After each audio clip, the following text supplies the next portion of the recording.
BJP বিধায়ক অশোক কীর্তনিয়ার উপর আক্রমণের অভিযোগ। বিজেপি বিধায়কের গাড়িতে হামলা চালানোর অভিযোগ উঠছে তৃণমূলের বিরুদ্ধে। গোপালনগরের বেলডাঙ্গার ধর্মীয় অনুষ্ঠানে গিয়েছিলেন বিজেপি বিধায়ক অশোক কীর্তনিয়া, সেখানেই তার উপরে হামলা চালানো হয়েছে বলে অভিযোগ। বিজেপি বিধায়ক অশোক কীর্তনিয়ার উপরে আক্রমণের অভিযোগ। শান্তনু ঠিকাদার রয়েছে। শান্তনু, ঠিক কি ঘটেছে?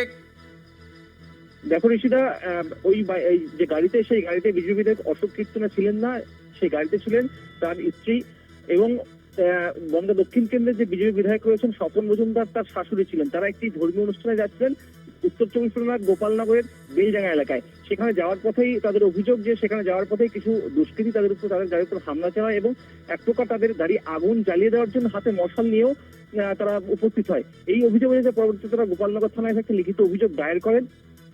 এদিক থেকে তৃণমূলের পক্ষ থেকে পাল্টা অভিযোগ তোলা হচ্ছে যে বিজেপি বিধায়কের গাড়ি থেকেই কটূক্তি করা হয়েছে স্থানীয় মানুষদের, সেই কারণে স্থানীয় মানুষরা তাদের মধ্যে বচসায় জড়িয়ে পড়ে এবং স্থানীয়দের মধ্যে বেশ কয়েকজন বনগাঁ হাসপাতালে ভর্তি হয়েছে। ঋষিদা, শান্তনু, তৃণমূল কংগ্রেসের বিরুদ্ধে এই হামলা চালানোর অভিযোগ উঠছে, তৃণমূলের কি বক্তব্য ক্ষেত্রে? তৃণমূলের জেলা সভাপতি যেমন জানিয়েছেন যে এই ঘটনার পিছনে তৃণমূলের কোনো যোগসাজশ নেই। এসআইআর এর যে কাণ্ড, সেই কাণ্ডে একজন ওখানে মারা গেছে। এসআইআর এর আতঙ্কে একজন সাধারণ মানুষ ওখানে মারা গেছে, আত্মহত্যার পথ বেছে নিয়েছিল। সেই কারণে স্থানীয় মানুষরা অশোক কীর্তনিয়া ওই গাড়িতে আছেন সেই ভেবেই কিন্তু তাকে জিজ্ঞাসা করতে চাইছিলেন যে এসআইআর নিয়ে তার কি ভাবনা রয়েছে, সাধারণ মানুষের পাশে তিনি কেন দাঁড়াচ্ছেন না। পরবর্তীতে দেখা যায় যে সেই গাড়িতে অশোক কীর্তনিয়া নেই, তারপরে অশোক কীর্তনিয়ার পরিবারের সঙ্গে কিন্তু একটা বচসা জড়িয়ে পড়ে। এই সঙ্গে তৃণমূলের কোনো যোগসাজশ নেই এমনটা কিন্তু দাবি করছে। ধন্যবাদ শান্তনু।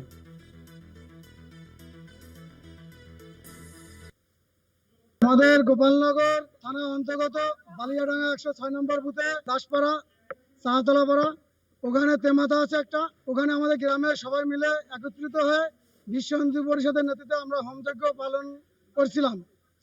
এমন সময় কিছু পাড়ার দুষ্কৃতী টিএমসির বাহিনী, তারা আমাদের যারা জেলা কমিটির নেতৃত্বরা আসছিল, তারা আমাদের আসার আগে গাড়ি ভাঙচুর করেছে। আরো লোকজন ডেকে, সংখ্যালঘুদের ডেকে গাড়ি ভাঙচুর করে নষ্ট করে দিয়েছে।